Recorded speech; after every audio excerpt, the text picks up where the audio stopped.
need to change that. It scares me every time. Me too. Ooh, a little aggressive. I'm Mary Walter. Welcome to the podcast. James Rabick, good friend, and he was my producer for a show that we did probably, it was like 2013, James. I think it was somewhere in there in 2012, Atlantic 20, City. yeah, 2012, 2016. Like Yeah, that. somewhere in there. Yeah, for a couple of years. And so he likes to jump in, and I love having him. He always gives good insight. We started the show 15 minutes earlier because we're going to be switching things up. We're going to have some changes coming as we try to streamline a little bit more.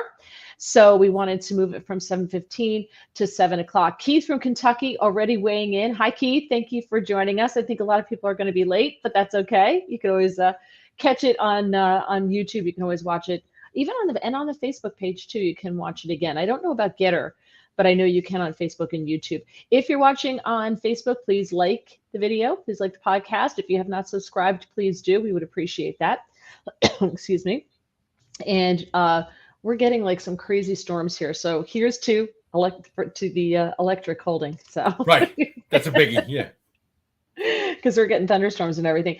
So I wanted to start the show off doing news that no one's telling you, stories that are in the news but aren't really getting a lot of play, and it depends on the news that you consume. And I try to go to a lot of different sources. So I saw this and I thought this was interesting. So we all know, you heard that Elon Musk offered to buy Twitter flat out, right? You Yeah. heard that? Right. Okay. For $54.20 a share, which is above what it was valued at. They had Twitter had asked Goldman to evaluate, what they think the shares are worth, and it's just something like $30.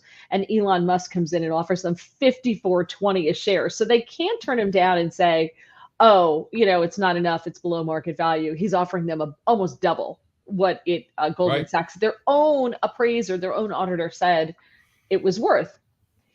But I saw this. He was at a TED speech, TED 2022 in Vancouver, and he said that he wanted to buy the company because it needs to be transformed as a private company. Twitter has extraordinary potential. I will unlock it. He is a power user. He has more than 80 million followers on Twitter. I don't know how you get 80 million followers, because every time I get above like 4,000, all of a sudden I lose a bunch of followers. Like there was a purge a little while ago. Like Yeah. half my followers were gone. I was like, lucky for me, I don't care. Well, maybe you were getting rid of the Russian social media bots, Maybe, who knows? I do like to pride myself on having a lot of like, as you said, Russian bots and a lot of Chinese bots and things like Sure. that. Right. Yeah. Hey, juices the numbers. Absolutely. So in a letter that accompanied his offer, he hinted that he would return Twitter to its roots, quote, as the free speech wing of the free speech party. I invested in Twitter as I believe in its potential to be the platform for free speech around the globe, and I believe free speech is a societal imperative for a functioning democracy. The board of directors said that they would review the proposal. He is currently Twitter's largest shareholder. But a couple of hours after he offered to pay $43 billion for Twitter, billion with a B, which puts my $8 lottery win into perspective. I was so excited. I'm like, I won $8, 43 billion. He said he was at this TED talk, and just a couple hours after he did this, he said he's not sure he's going to be able to buy Twitter after all. So now he may not buy it. Well, I mean, he has the money. I'm just not sure he's maybe interested. I don't know. He was asked if there was a plan B if they reject his offer, and he said there is, but he would not elaborate. That's probably wise. He seems to be one of those guys who, like Donald Trump, I think he's like, he does stuff and I'm like, oh, you're an idiot. And then, 3 steps down the road, it plays out and you're like, oh, now I know why you did that and why I'm excited over $8 and you'll pay, 43 billion for something and not bat an eye. Yeah. And maybe just like Donald Trump, he's definitely a character, right? There's no other people like him. He's that guy. Yeah. If you don't have money, you're crazy. But if you have money, you're eccentric. He's eccentric. Yeah, sure. Yeah, exactly. We can go with The that. Wall Street Journal reported today that Twitter's board of directors is considering a poison pill that would prevent Musk from increasing his stake beyond 15% or so. And he said taking Twitter private at 54.20 should be up to shareholders, not the board. And then this could be why he stepped down from the board, because I don't think he could buy Twitter if he's on the board. Right. So that's why he stepped down from that. He said it would be utterly indefensible not to put this offer to a shareholder vote. They own the company, not the board of directors. And then he, of course, takes a poll, which is what he does a lot. And he said, taking Twitter private at $54.20 a share should be up to shareholders, not the board. Agree or not? Yeah. So. Agree. It's my friend Tim. He says, Hi, hey. So I thought that was interesting because a lot of people, everybody heard about Elon Musk's offering, but I don't know how many people heard that he was like, yeah, maybe not. Maybe I won't buy it. Because I was like, wait, what? I saw that. And well, I think he's going to have to think that if he gets it, he can make the difference, obviously. So listen, I kind of would like to see him do that if he's committed to free speech, because the same people complaining about Elon Musk, and I'm sure you've seen this, the Washington Post complaining that, we shouldn't let the rich and powerful buy the media companies and everything else. I'm like, do you know who signed your paycheck at the Washington Post? Yeah. Jeffrey Bezos. Right. And you're complaining about Elon Musk being a rich person buying a media outlet? Yeah, I think the big difference is we have to separate free speech from trying to stop like social media farms from influencing social media, right? That's what we want to stop.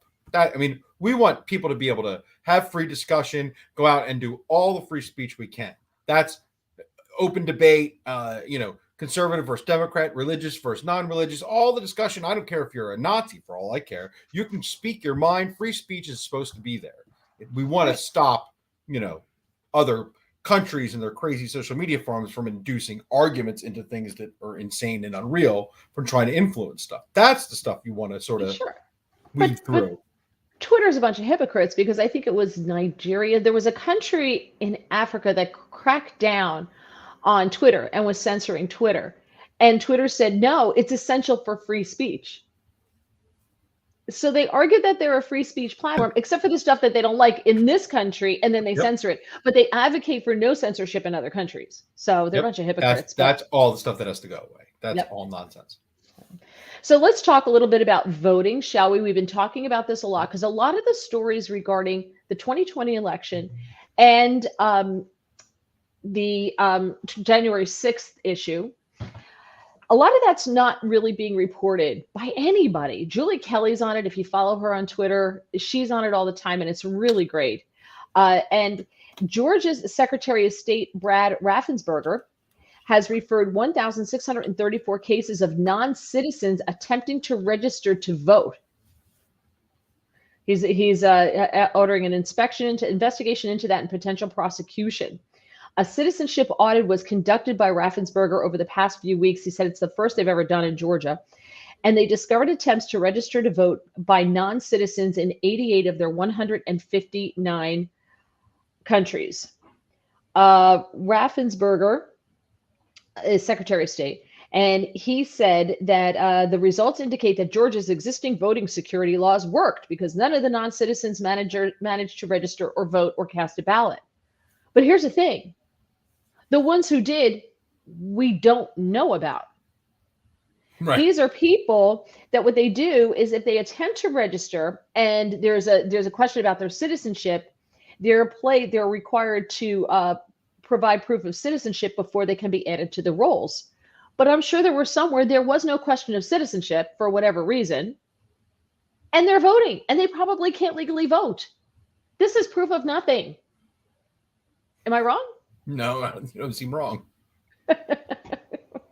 Definitely don't seem wrong. So nobody asked, so I just went ahead and voted. Right. So he's patting himself on the back in states like New Jersey and these other states that have motor voter, where you basically opt out of it. So we're counting on people to be honest, to vote out of it. Oh no, I'm not a citizen, I can't vote. Because there are people who have zero intention of ever becoming citizens. And I know some of them who have zero intention of ever becoming citizens. And not that I don't know if they vote, but there are people out there who have no intention of becoming citizens who would love to vote and would vote in our elections, but they're not being flagged. So Raffensperger here, not governor, but Secretary of State for Georgia, Raffensperger, I call horse hockey on this. This is BS. He's all proud, but really, what'd you do? I need to ask this question because I've asked this question a couple of times and it's come up, and it's usually the common person's question who maybe doesn't understand that this could possibly be true. Now, you remember previous when we did a few episodes ago where we said, you actually can be a criminal and run for president. There's no law that prevents you from doing that. You can have a felony record and be a president. That's true.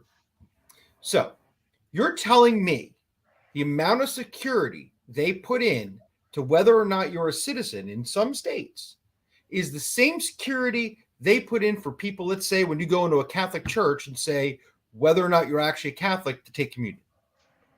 You're just saying you are. You can just get in line, run up there and take communion. Nobody puts this thing up there and says, are you Catholic? Then you can have this be. That's the amount of security they put into the voting system when you go to vote. You're just saying you're definitely a citizen, right? Great. Okay, go right in. You have to pinky swear though, that's important. They say some of these attempts go as far back as 1997, but now they're going to investigate and possibly prosecute them. 1997. 80% of the attempted registrations have occurred since 2016. And according to Raffensperger, current election laws pertaining to citizenship are being challenged by Democrats in Georgia courts. Of course they are. All right, moving along.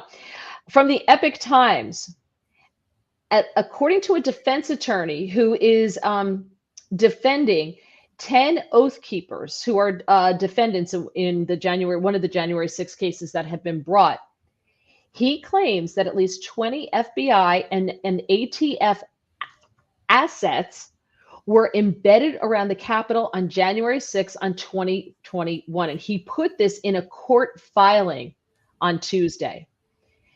It's a motion to dismiss seditious conspiracy and obstruction charges against the 10 Oath Keepers.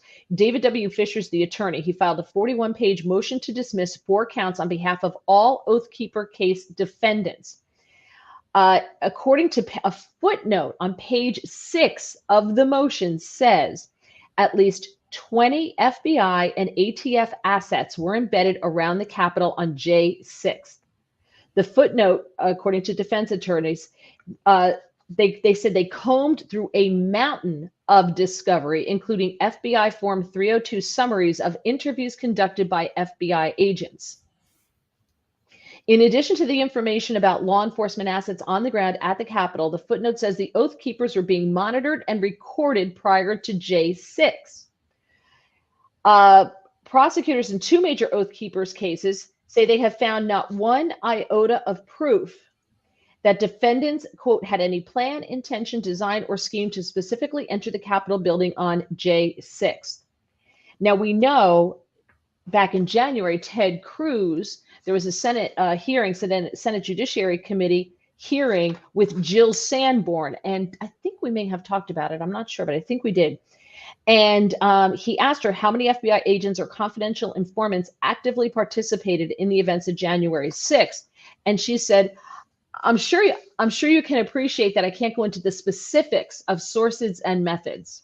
I will say that was, I'm pretty skeptical of conspiracies. I get real sort of like, even if they're existing, we're never going to find any info. But that is a incredibly horribly worded answer. Like, that's one of those answers where you're like, are you trying to build a conspiracy? Like, that doesn't hide anything. But look what happened with the Gretchen Whitmer case. It all fell apart because it was found that the FBI basically entrapped these guys, and there were more FBI agents involved in the plot to kidnap Gretchen Whitmer than there were non-FBI agents involved in the plot. They are supposed to be protecting Americans at some point, but the IQ level there does not seem smart. Like, Yeah. if you were trying to come up with a good answer, you would have come up with a much better one, which would have been, I don't know. I don't have any record of any FBI agents being there. Problem solved. But she See? probably does. But if she does have records and she's lying under oath, that's another problem. He went on to ask her, did any FBI agents or confidential informants actively participate? Sir, I can't answer that. Did any of them commit crimes of violence? Sir, I can't answer that. There's a guy named Jeremy Brown who is an Oath Keepers member from Florida. He was charged in not this case that we're talking about with 2 January 6 related counts, but he's not part of the Oath Keepers conspiracy case because they're alleging that there was a conspiracy by the Oath Keepers to overrun Capitol Hill. He told the Epoch Times that the FBI unsuccessfully tried to recruit him in 2020 to spy on the Oath Keepers. And he said the same agents who later arrested him for alleged January 6 crimes tried to recruit him December 11th of 2020 to become a confidential informant. He refused. The same agents arrested him September 30th of 21. His property was swarmed by dozens of federal agents. And he told the Epoch Times, when asked by me and my girlfriend to produce the warrants at the time of the arrest, they refused to produce them. One agent was recorded stating, we don't know what we're looking for yet. Yeah, but see, you just proved my point. Going with lying to Congress is much easier because you can at some point just make the evidence disappear. They're good at that.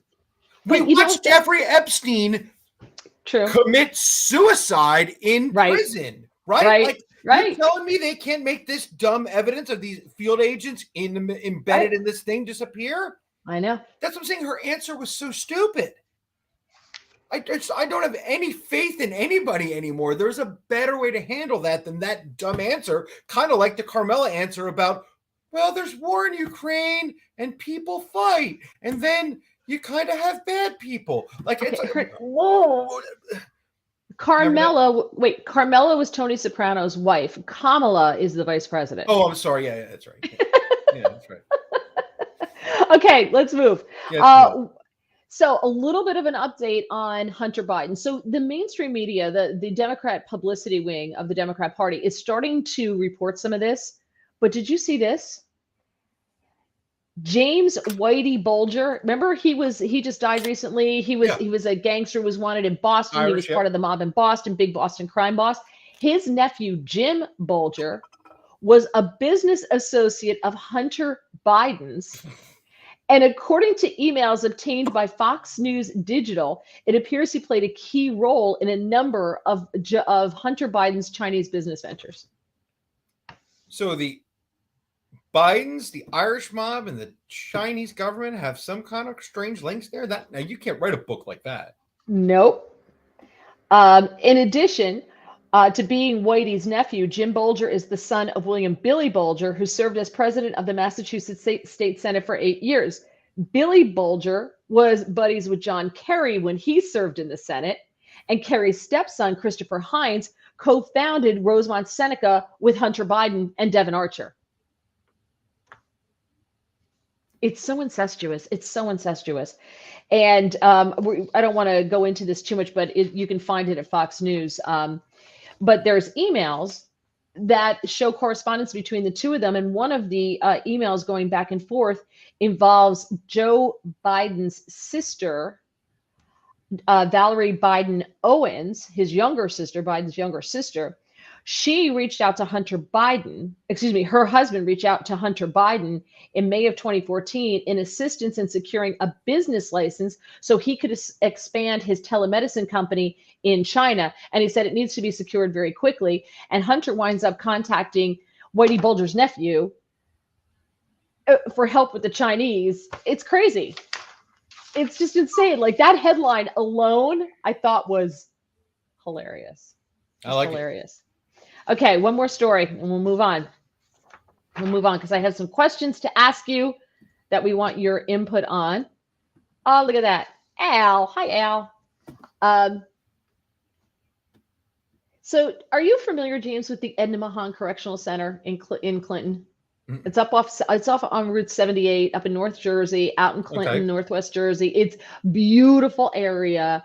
And I remember as a kid we drive by there and we always like, what's that? Because it's in the middle of like farmland and fields and beautiful because it's all mountainous up there and it's gorgeous. And my mother always used to say, well, that's where it's a woman's prison, so watch yourself because there's one in New Oh. Jersey and we'll drop you off, right? So it's a women's prison. Well, apparently, some women have now become pregnant from consensual sexual relationships with other incarcerated persons at the facility. So my question is, how does that happen if it's a woman's prison? I imagine there must be a guard or a janitor who says yes. No. Fellow inmates who identify as women. Oh, I just found out how I can meet my next girlfriend. Hmm. And it's a really nice part of the state. So, you can hang out Right. up there. But I see, like the this is mountains. Yeah. so this is the scam. The prison houses more than 800 inmates, and they began housing transgender women last year because there was a lawsuit brought forth by a trans inmate who lived in a men's prison for 18 months, and the ACLU took up his case, right? Her case, whatever. Because you want to go to the Edna Mahan prison because it's in the middle of beautiful Clinton. There's nothing around it. It's easier being in a woman's prison than a man's prison, right? Yeah. Although I've watched 90 Days In or 60, wasn't that 90 Days In? Remember that 90 show that days. was Yeah, on? yeah. Yeah. Remember we had some of the guys from that on our Yeah. radio show, Yep. right? Yeah, yeah. But some of those women are tough. Oh, yeah. But if you're a dude, these women can be tough, but at least you stand a fighting chance, as opposed to like a 5'2", 80-pound nothing woman, right? Right.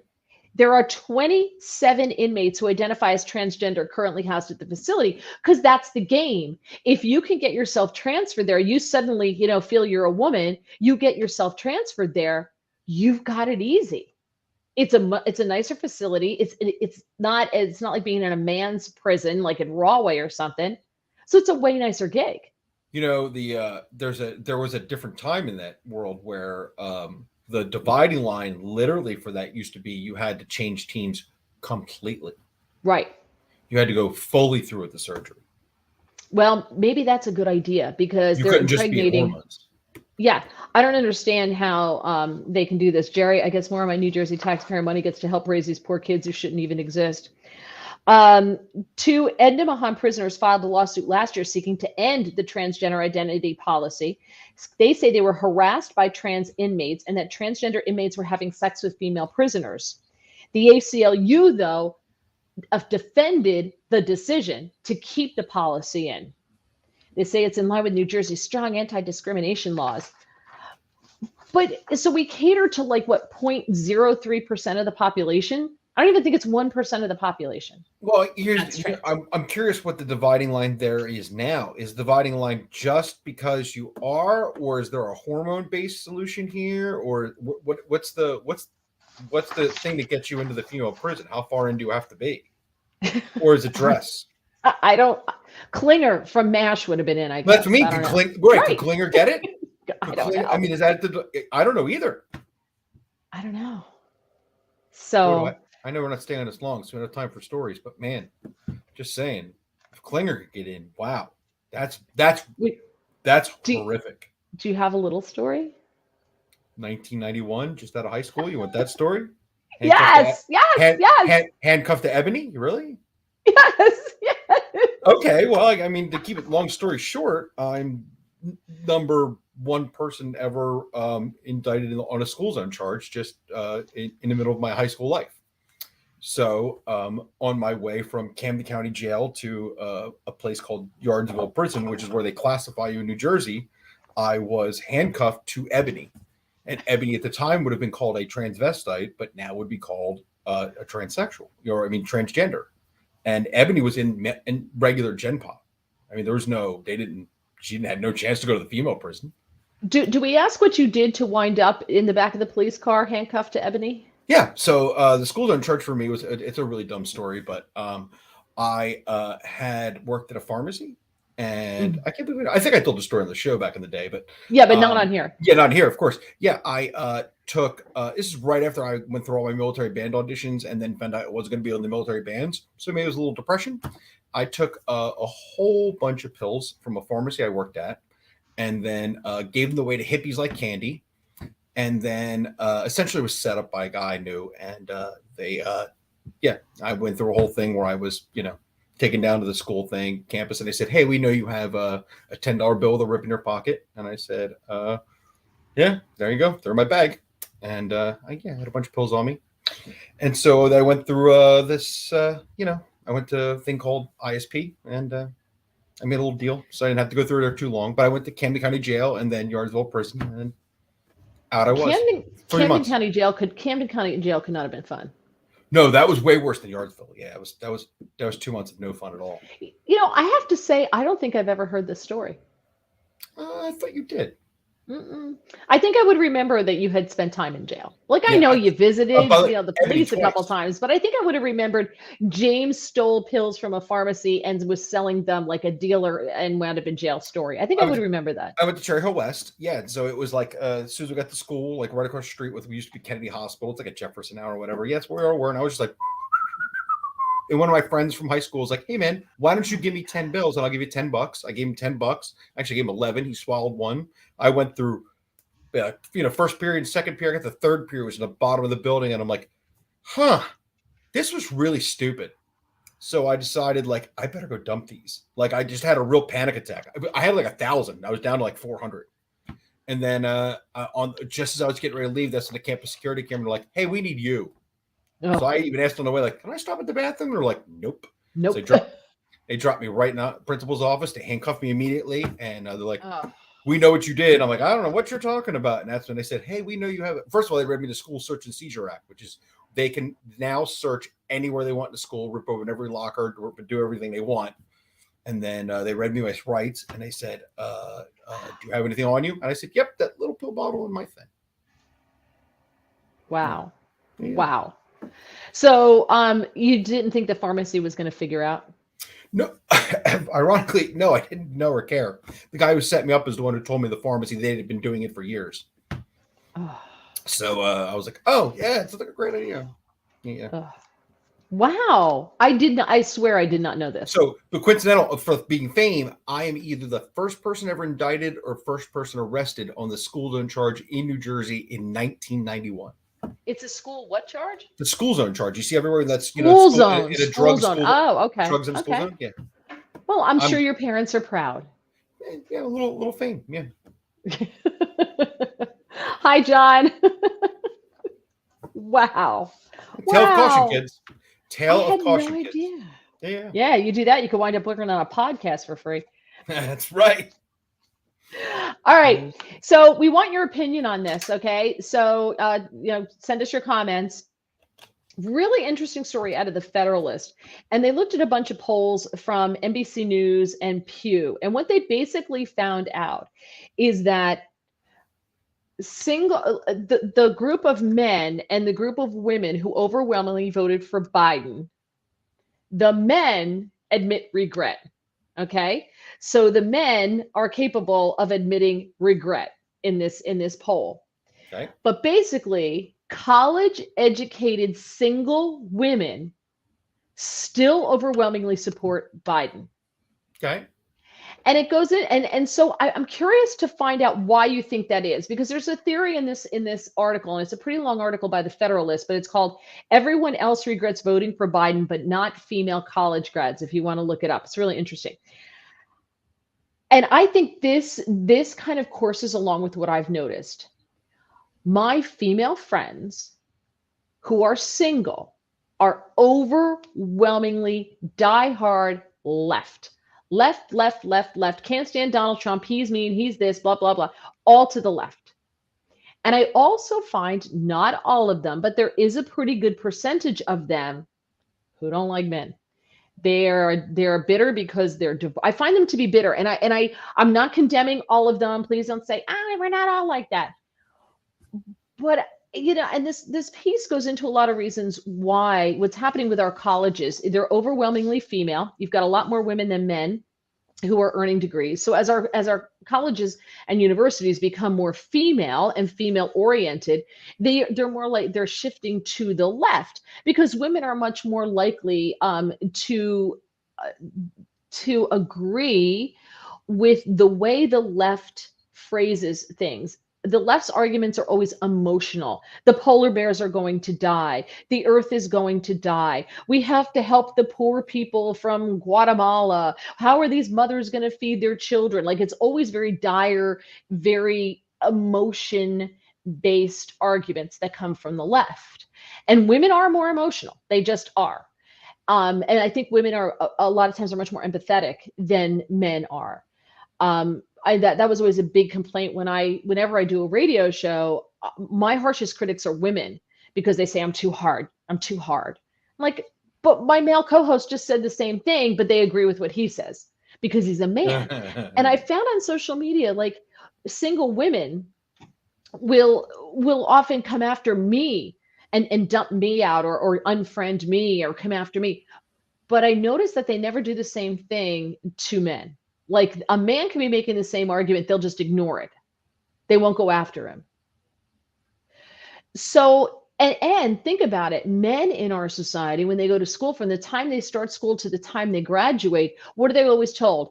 It's men are the cause of root of all evil in this country, especially if you're white. So, like men are stupid. What do we see? Dads always portrayed as being dumb on TV, right? Oh, that's Girls a are sitcom thing, yeah. right. 90s Girls sitcom, yeah. rule. You see the little girls rule, boys drool. You see all that kind of stuff. So we start from the time they're very young in an effort to build girls up a long time ago, probably decades ago now. We started to push boys down in order to raise girls up, which is a big mistake, which is why boys aren't going to college. They get out of high school, they don't know what to do with themselves. They're very rudderless. You combine that with the lack of fathers in the homes, and I think that we have a generation of lost boys. And so you have these women who are very left. And again, the ones that I see are divorced and very bitter about men, period. And they're the ones who continually are left, left, left, left, left. What do you think? I definitely think women on the left generally are not gonna, regret not getting Trump back. Definitely not. No, I don't disagree with you there. Yeah, it was hard for me because I didn't pick either. So, no, I don't disagree with anything you're saying. I think there's definitely an emotion based first, logic based argument that happens at times. I think why you would have voted for Biden versus why you voted for Trump can sometimes have a little bit of an angle. But I think there's some people who are not completely done with Biden yet. I can't exactly see why. I know a bunch of people that aren't happy with maybe a few administrations, maybe the me's of the world who are kind of like, oh, I don't like any of these people. So there's them. But I do see. Generally, you're right. I know. We've talked about all my radio stations down here. There are a lot of in South Jersey people who converted. You can just take the Biden Trump thing. They have converted from the left to the right. I mean, they went in the election down here for governor. They routinely shipped from Murphy over to Chitterelli, even though he didn't win. Just in polls down here, there was a lot of that switch in South Jersey. So you can see some of that switch happening, and it wasn't in the female side, so it was definitely in men. They say that among unmarried voters, women are more supportive of Democratic candidates in 2018 than they were of Hillary Clinton in 2016. So they became more to the left in 2018 than they did in 2016. But they say the gender gap between Democrat and Republican is actually a marriage gap. If you are married, if you're a woman and married, you're more likely to vote Republican. Yeah. If you are unmarried, you are more likely to vote Democrat. Right. Which is weird. It's just because here's the thing, when you talk about like inflation, we're all paying for it. Married women, unmarried women are both paying $5 a gallon for gas. it's who you blame and who your side is telling you is wrong, right? And it's Putin. I mean, are we still doing the Putin price hike? Are we still doing that? Does anybody believe that? look, you and I both will spend some time watching both sides of the media to see what each thing is saying, and we'll look through different various news sources and kind of really pick to the root of the problem, right? Mm-hmm. How many people really do that? Most people follow their lane, their thing, and 24 hours a day follow a thing and follow a narrative. And that's a pretty tough way But to gather your news. but when they get married, women tend to convert over to being Republicans, to voting more conservatively. Right, And a lot of that has to do with having children. But right. in this country, we're getting married later, and more people aren't having children. Well, and then by that same token, and even that same thing, that does follow the old adage of, when you're young, you're free and you're happy and you're in your society and you do your thing and you're young and liberal, right? You're doing all that stuff and you're seeing all the wrongs of the world. And you're young and liberal and you're club and you see the thing and you're happy to go lucky. And then you have kids and you make a house, and those things aren't as important to you in the world as the things that you're talking about now, and you lean more conservative So as what does that a natural byproduct of life. And as I stated before, just with the news of the thing you're watching is gearing itself toward those things in life for you. but so then I asked the question, so what happens in the future? Because the left has been very good at dismantling religion, right? Getting religion out of people's lives, making us less religious. So marriage becomes less important because marriage is based, for the most part, coming from religious institutions that you have to be married, right? And now everybody lives together before marriage. That happened in one generation. In one generation, living together before marriage is not the norm. And in the next generation, it is the norm, Right. which I don't understand why, because it doesn't make you less likely to get divorced. Everybody says that's why, but if that were true, then the statistics would prove otherwise. People would be, it actually statistically makes you more likely to get divorced if you live together before marriage. It's one of the factors. There's 5 factors. That's one of them. So what does that say? If the left has been successfully dismantling family, right? You don't need a man. You don't need a father in the home. You clearly need a father in the home. I mean, look what's happened to the Black community with no fathers in the home, right? With something like over 60% of the kids being born to single mothers. Look what's happened to that community. So you do need fathers in the home. So as we move further and further away from what was the norm, like you just said, you make a house, you build a life together, and you have your family and you raise your family. As we move further and further away from that, does that say that this country just moves further and further left? No, I think the fight for the soul of both the left and the right will come down to how traditional of your values is really important. I think as the bleeding heart libertarian in me, more what I care about are people's freedoms than your actual religious values, right? I don't care at all about your religious values. I care about your particular religious freedom.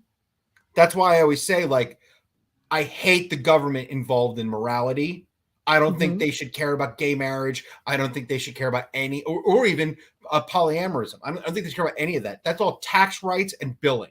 That's for churches to decide. If a church doesn't want to let people do any of that stuff, the government shouldn't get involved in it or tell them that their schools have to be involved in any of that. That's none of that. They don't pay taxes. The churches do their own thing. Stay out of it. But as far as the government's concerned, I don't care if a wife wants to have 90 husbands. And that's just, if they want to get divorced, you just break it up between 91 people and divide it up and call it at the end of the day. It's Right. just property rights. The government should be out of all of the morality. Just worry about my freedoms, my ability to live in my house, keep my roads going, keep the, you know what I mean? That's what I want government to do. Right. Stay Well, out Jerry, of the social issues. Stay out of all that nonsense. Stay away from the churches. Stay away from all those people. Let them have their freedom to do what they need to do.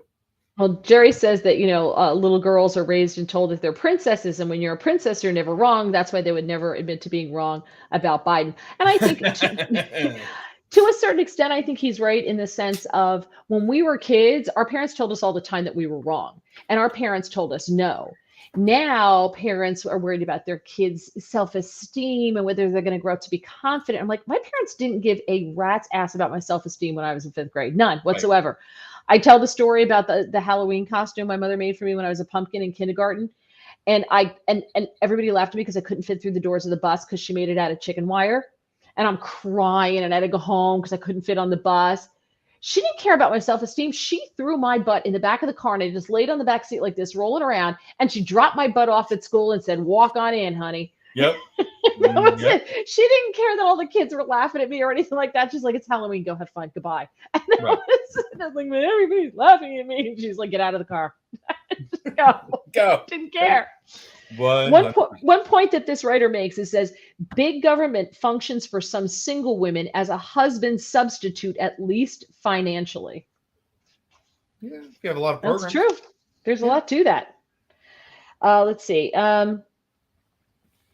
Pew found in 2020 that more than half of white women who identified as political liberals have been diagnosed by a professional with a mental disorder such as depression or anxiety. But that goes along, and I see it. I'm telling you, I see it with my some of my single friends and acquaintances, people I know, or just people that I see on social media who are female and are single and super liberal. Some of them, I seriously think, like, I just hide them in my newsfeed because I can't, but they just spew on Facebook and Twitter. And I just want to say to them, sweetie, you might need therapy. And I don't say that to be mean or anything along those lines, but like, I genuinely think you've got issues. Like you're going to stroke out. Yeah. They're gonna, yeah. So, I'll tell you, I had one like that. I used to do business with I used to work for a retail music store, and I used to do side business with them now that I'm not with them.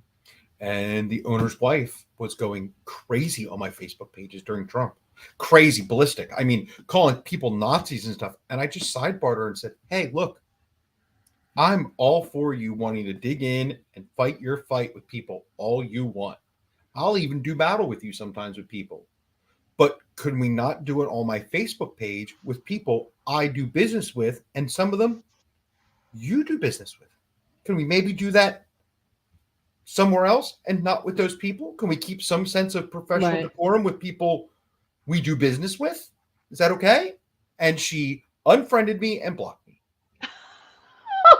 So she's super liberal. Yeah.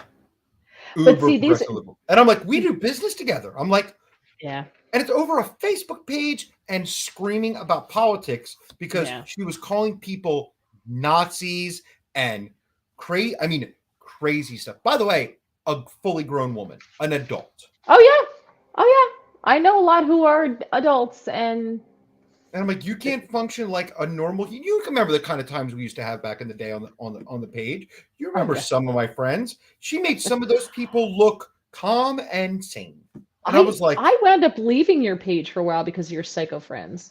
Some of them were, and they weren't. They were out of control. She was twice as bad as those people. Yeah, they were horrible.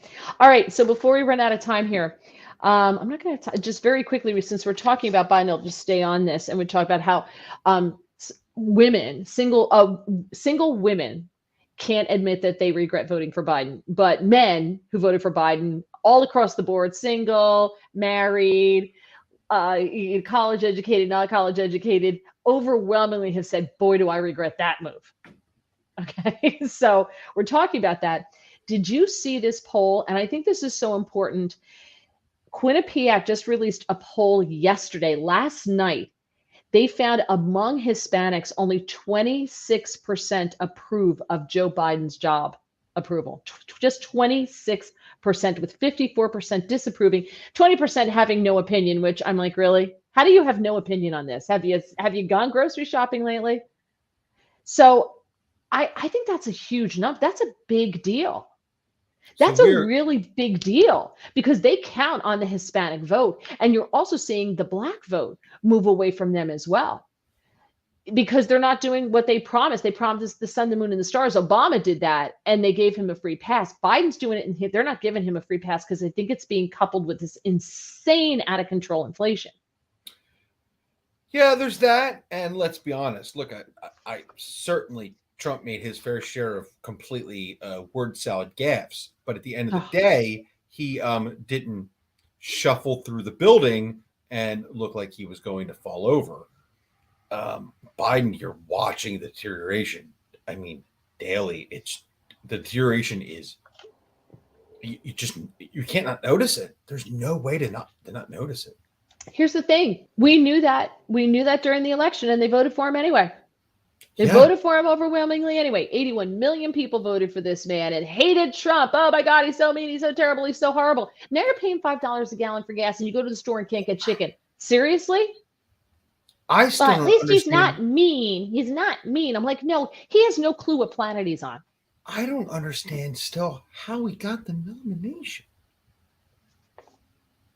Well, who else was going to get it? Hey, give me anybody else. Any of them. Who? Buttigieg? Kamala Harris didn't even. Well, don't give it her. Well, not her. Well, not her. She didn't even make it to the Iowa caucuses. Buttigieg, he wasn't going to get it. What has he done? He's done nothing. I would have taken my chances on him. He speaks well. Really? Acts well. What a lovely job because of the great. Look at how competent he is. Look at the infrastructure crisis. Politics not about being competent. Stop that. That's not insane. It's about running. It's about running an election. All he had to do is speak well and do well. Liberals would have fallen in behind him. I'm just saying. Oh, they would have. There was a lot of people would not trust Trump. There were a lot of people out there pushing the narrative that Trump didn't handle the situation with COVID well, and that he was not good in a crisis. That was a really big topic then. You could have put up a liberal who spoke well and did well, who probably could have maybe never spoke. Yeah, Biden never spoke. Biden never spoke. Well, I just think it was a dumb move, and now we got. Did you see the bird poop? Did you see the bird poop on him the other day? No, oh my God, I gotta look that up. What? Oh no! So he was giving a speech, I think, on Tuesday or Wednesday, and all of a sudden you just see something on his lip, and everybody zoomed in, and they're like, "Oh my God, a bird crapped on Biden." Well, remember flies used to land up on Obama's face? Remember?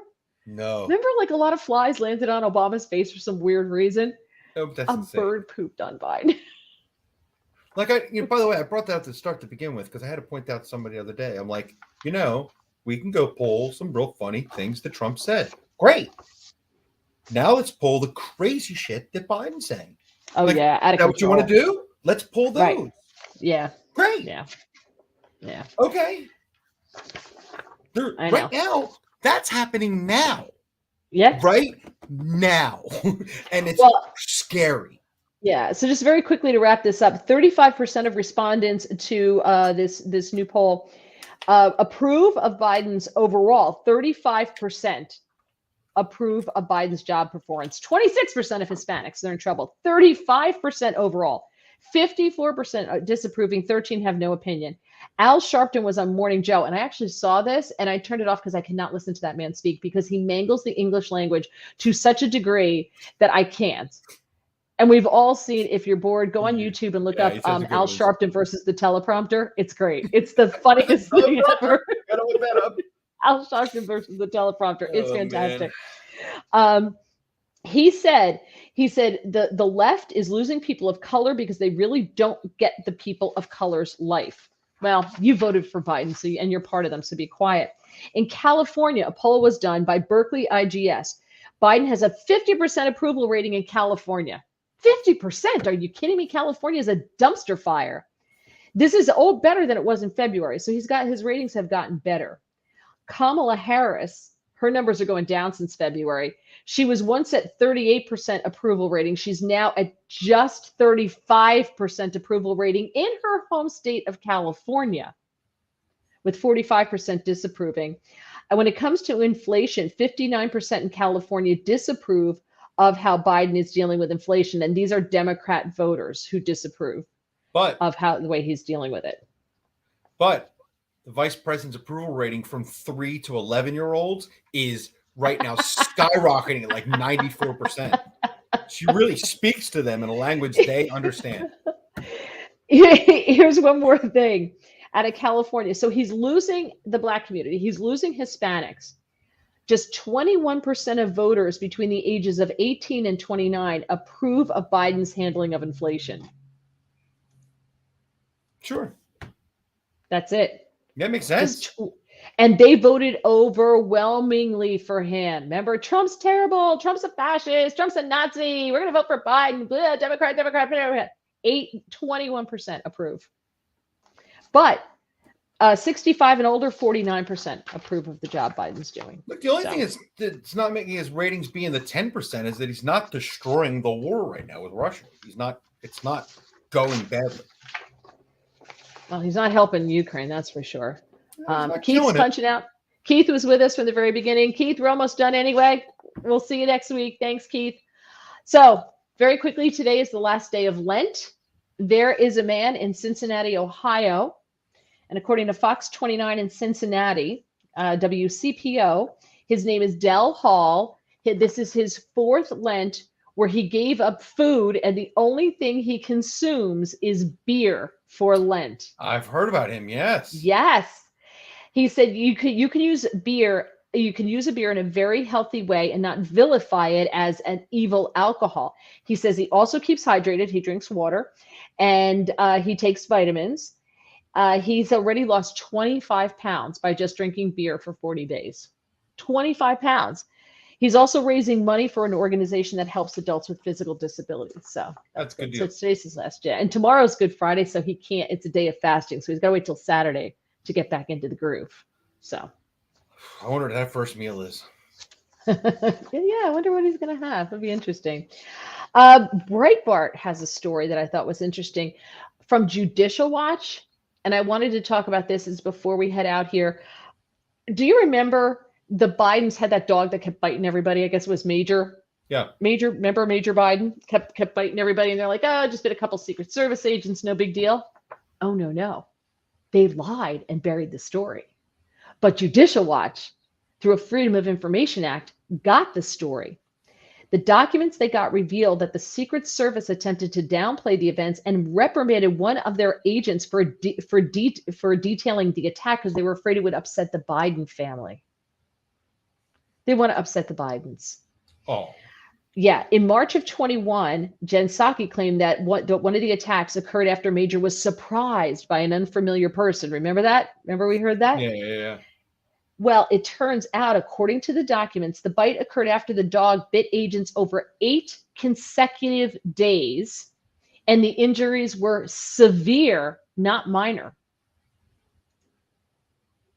Severe, not minor. According to the word, so one of them wrote, "No, I did not surprise the dog by doing my job by being at," and then the place was redacted. As the press secretary just said, "Now I'm pissed." The coworker replied, shaking my head, "Hope you didn't get hurt too bad." Another message from a Secret Service employee referenced the bite, explaining that the injury cannot be described in any other way than severe. Without provocation, the report says, without provocation or warning, Major barked loudly at the agent and charged. Having no time to seek cover from the attack, the agent turned away from the dog as he bit into, and then the person's name, right leg, the agent's right leg. The agent was reportedly bitten by Major a second time, but no specifics have been made available. Photos of the injuries were redacted in the report, except for one that shown a torn wool coat. So the dog got a hold of the coat and tore it. Ooh. 2 months later, the agent sought reimbursement for the coat and gave a firsthand account. He was reprimanded by giving his firsthand account. He said, as Major came around the corner, he attacked me unprovoked, tearing the wool overcoat I was wearing that evening. This attack occurred through no fault of my own, and I could not avoid this unusual circumstance due to the nature and requirements of my position. He wound up being chastised for embellishing. They wanted just the facts that he over-embellished and said, if you're willing to change the report and take out the embellishments from the report, you can submit to have it redacted, to be reimbursed. So he said he withdrew the reimbursement request. He said, after some deep thought and reflection, I don't believe the U.S. Secret Service should be responsible for damage to my coat, as the cause was not under their control. To be compensated in this manner would essentially have the cost borne by the taxpayer, and this would be unjust. The responsibility should lie with the party responsible for the wrongdoing, and that, of course, would be the dog's owners.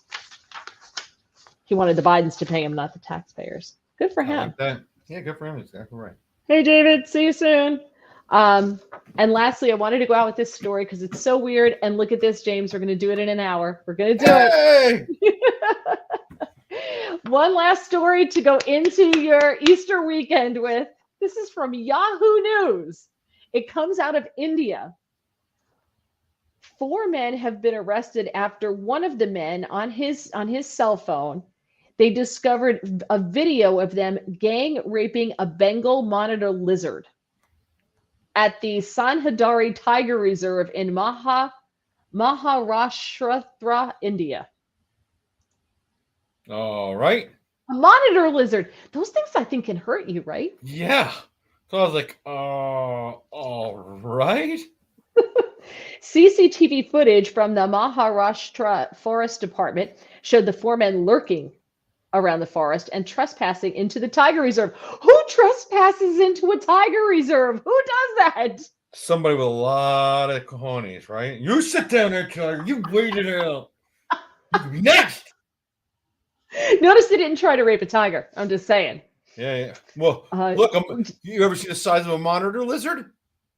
Well, they say they could be, hold on, up to 5.5 feet long and weigh almost 16 pounds. Oh, it's not. Oh, I was thinking of a dragon. Go ahead. I'm sorry. A Bengal monitor lizard can grow up to 5.5 feet long and weigh almost 16 pounds. They are currently categorized as reserve species under the Wildlife Protection Act of 1972.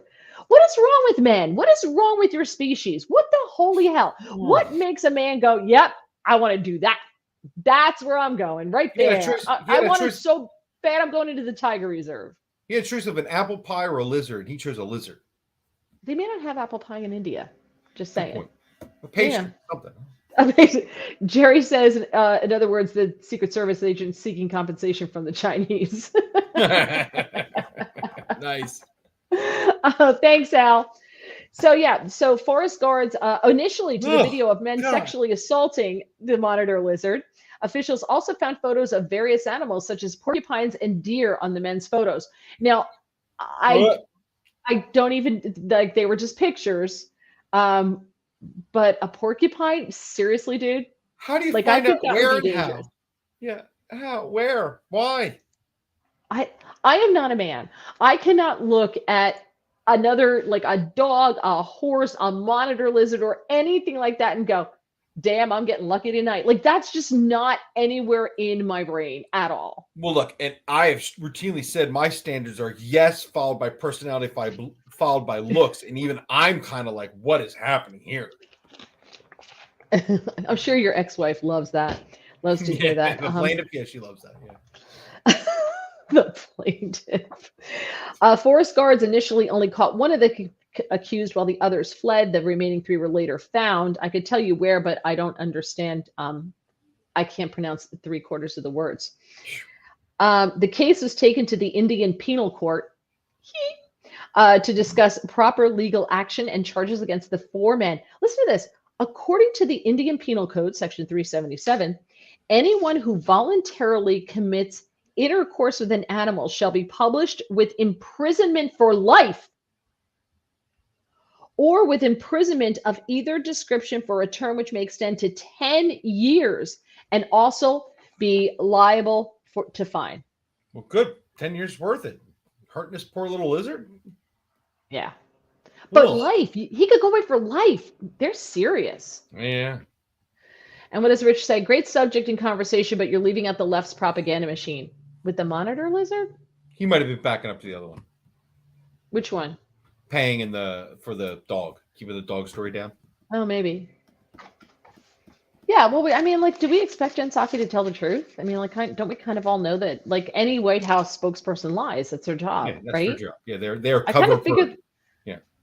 I just kind of thought that was just said. Like, we weren't leaving it out. It's just that, like, it's kind of what we all know. I thought. So, all right. Well, thank you very much. So we're moving this podcast to 7. And this is where it's going to sit, unless until I decide to make another change, but it's going to sit here. Don't forget to please like the video on YouTube, subscribe to the channel. If you have not done so, we would appreciate that. And we're going to be having some changes coming up as well. So we're going to do some changes coming up, and hopefully we'll be working on those pretty soon. and we will tell you what we have in store for you. So have a blessed Easter. James, have a great weekend. Have a wonderful Easter. You too. I hope you get lots of treats. Oh, you Thanks. can't have them. Never mind. No treats for you. Just a couple. No treats for you. And, and we'll see you again next Thursday, 7 o'clock. Thank you so much for joining us.